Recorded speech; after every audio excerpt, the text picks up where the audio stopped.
Welcome in Braves Today. BravesToday.com is where you can find all of our written content.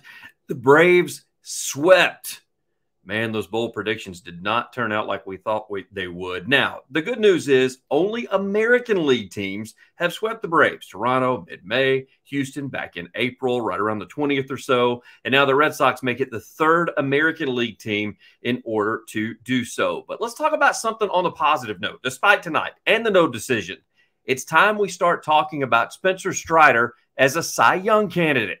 Just not only in numbers, but just the eye test as well. Now, I know that there were a couple of bad pitches that got away from him, ended up costing the Braves runs, but although not perfect, allowed some hard-hit balls. He's dominant start to finish whenever he's pulled from the game, and hitters still look confused, even late in ball games. Gone are the days of hitters seeing a pitcher 3 or more at-bats as they used to, with more complete games thrown back in the day, people pitching well over 100 pitches. And then all of a sudden, the famous Don Sutton word that he used to say, when they get to 100, they turn to a pumpkin. He doesn't seem to do so. So the fact that Strider can face a hitter 3 or more times in a game and still have the success that he does late is just baffling, not only for the fans, but also for hitters as well. He belongs in the Cy Young talk, even with that 3.8 ERA. That's after tonight. That's what it ended up going to. 78% of his games, he's winning when he takes the mound. That's why we get so disappointed as Braves fans whenever he takes the loss or gets the no decision. Tonight, 10 Ks, 6 hits, 3 earned runs, 6 1/3. With the 10K Strider now, he's increased that season total to 199. He'll get that 200 his next time out for sure. That's the third most by a player under the age of 25 before August since the mound was moved back to its current distance. So the only people that are ahead of him right now, he trails Vita Blue, who had 219. That was in 1971, which was a phenomenal year, it seems like. 219 Ks before the age of 25. And then Walter Johnson, and that was all the way back in 1912. So we don't even really count that. And can we talk about another pitcher that we're going to get to see this weekend with the Brewers, or when we play the Brewers, and that is Bryce Elder. He in the same light, Cy Young. The Braves, do the Braves have 2 Cy Young potentials on the roster at this time and candidates in the rotation this year? And what could have been if Fried were healthy all year long? Elder, 3.3 ERA, winning close to 80% of his games. Should garner some of that attention. Now, he'll more than likely grab 30-plus starts before the end of the season, and he's turned into that grizzly veteran that fans and the team expect to win each time out, just like Strider. Hence, while we get disappointed after losses, even though they're one-run losses, like happened again against the Red Sox in that sweep. Only a 2-game sweep, though. So do we finally see Max Fried on Sunday, since we're on the pitching news, with the Brew Crew? That slot has yet to be announced, as we do look at where now licking the wounds on the day off before heading back home in the friendly confines of Truist. One other bone I'd like to pick about tonight, and it ended up leading to the go-ahead run and winning run. It eventually crossed the plate for the Boston Red Sox. Ozzy's error, Albies' error in the 7th, that's just horse hockey. Home cooking by the official score at Fenway, a short hop up the middle. And if the runner is not stealing or not going on the pitch, then that not only is a base hit up the middle, that runner probably goes first to third. So the Braves still had an opportunity to get out and just were not able to do that. And that's because end up pulling Strider, put in Pierce Johnson.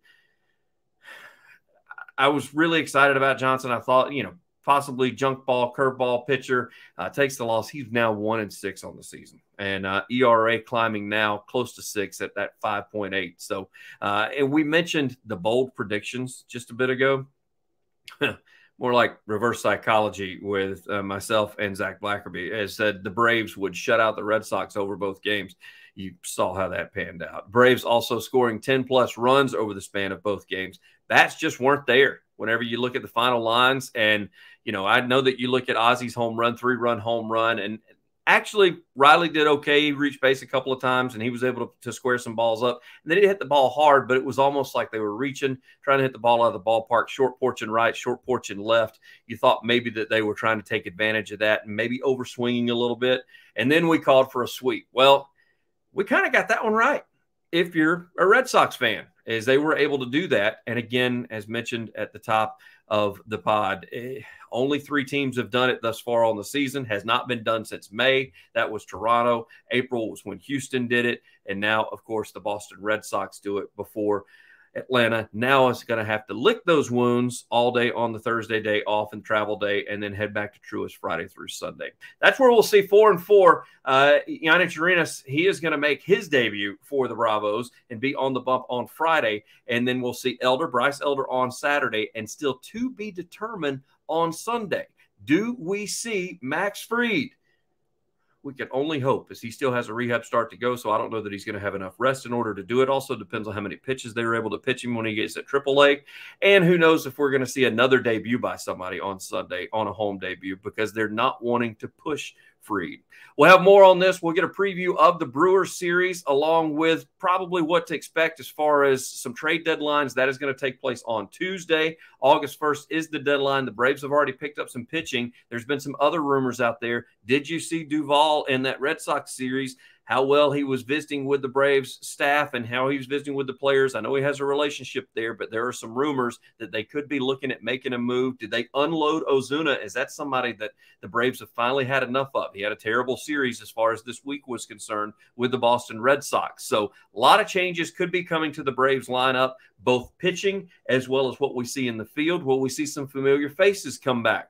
Also, I hate to say it, I'm the one that ruined Wall getting caught stealing at the end of the ball game and the final game of the series with the Red Sox, because as soon as he came in, I started typing out from the window and about that time, he got tossed at second and caught stealing for the first time this year. And I know he's only had 3 attempts thus far, but we shall see. I still think he's going to pay dividends, and I think that the Braves are going to be able to use him when the playoffs roll around. Do they keep a roster spot for him, or do they have some middle relief or even some late inning relief whenever the playoffs roll around? Because the Braves are going to be there. They still have the best record in baseball. They still have a huge lead as far as the East is concerned. So join us over the weekend as we'll have a preview of the Brewers and Braves at Truist. We'll also recap that at the end of the weekend. We may even do some post-game emergency pods depending on how the results go throughout the weekend on Friday, Saturday, and Sunday, in hopes that we're able to possibly see Max Fried to wrap the weekend and take us into next week before the month of August, where we'll call it Austin's August.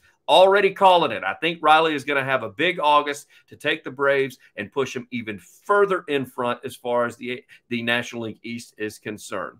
This is Braves Today, bravestoday.com. Follow us on the Twitter at Braves_today. I'm Ben Taylor. Chop on.